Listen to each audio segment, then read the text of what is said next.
Now, moving on to scene two. It's a very short scene. We have a nobleman named Paris, who's actually a kinsman of the prince.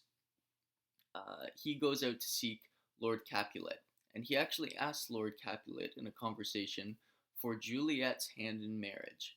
So Capulet is Juliet's father, and Lord Capulet is initially very reluctant to give consent because Juliet is so young. She's only 13 years old. He even says, "My child is yet a stranger in the world." However, with that being said, he agrees to the match if Paris can gain Juliet's consent. He says, "Get her heart, win her over." Revealing his consent is influenced also by her wishes. Now, with that being said, he invites Paris to a feast that he is having, but he says, yeah, you can try to win her over there, but also look at the other women there. Maybe you'll be interested in them. Okay, so he gives consent, but also kind of shrugs him off. Now, the last part of the scene, we find out that Romeo and Benvolio actually find out about the Capulet feast and want to crash the party.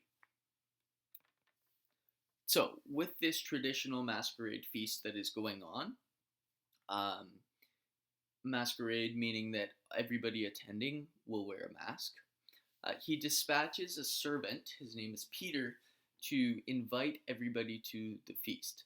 However, Peter cannot read, so how is Peter supposed to invite everybody on the list if he can't read the names? So, of course, he happens to bump into Romeo and Benvolio on the street and asks them to help him read the names.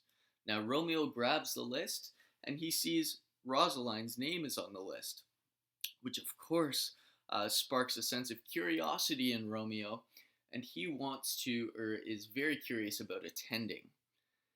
Now, the only problem is, it is a Capulet feast, and we know that Montagues are not welcome at this feast. Peter even says, you should come as long as you're not a Montague, not knowing that they are. And Benvolio thinks this will be a perfect opportunity for Romeo to see other women, to forget about Rosaline, pretend she doesn't exist. Now, is this decision to go to the party just poor judgment, or is this fate at work? Meaning that maybe Romeo is destined to meet Juliet at this party. I'm not sure. That's up for you to decide. So that is Act 1, Scene 2. So we will be moving on to Act 1, Scene 3.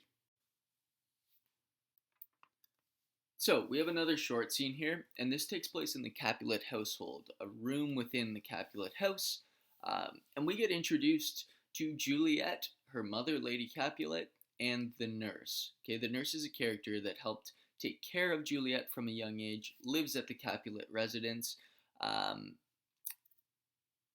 and has taken care of her for a long time.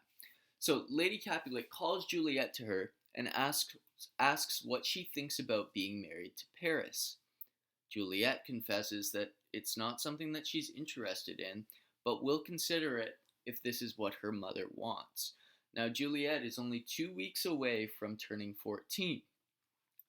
So, this hints at the idea that what your parents want for you is what's kind of going to happen. And Juliet should not go against that. We also learn about the affectionate relationship between the nurse and Juliet. And that's juxtaposed or compared to the cold relationship we seen between Juliet and her mother, Lady Capulet. So the nurse and Juliet have had a strong bond. And we can kind of hint to the fact that the nurse was more of a motherly figure than her own mother. So what's the purpose of this scene? Well, of course, we're introduced to the three characters. We learn a lot about the nurse and different characteristics from her. She's very vulgar. She goes in to talk about how she lost her own virginity, and she's very opinionated. But we also see some tension between Lady Capulet and the nurse, meaning that they're kind of fighting to get their own opinion across to Juliet. And they're kind of quarreling with each other about that.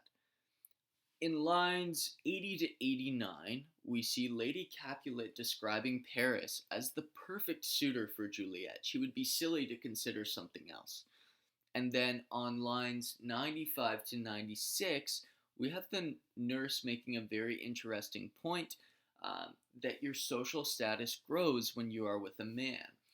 So that demonstrates kind of the reasons why you marry during that period of time. So the reasons why you would marry is not for love, but for increasing your social status and for power and money throughout Verona. So what Juliet wants is not the priority, but rather how it will grow their family name and their reputation. So why do you marry? So that's Act 1, Scene 3.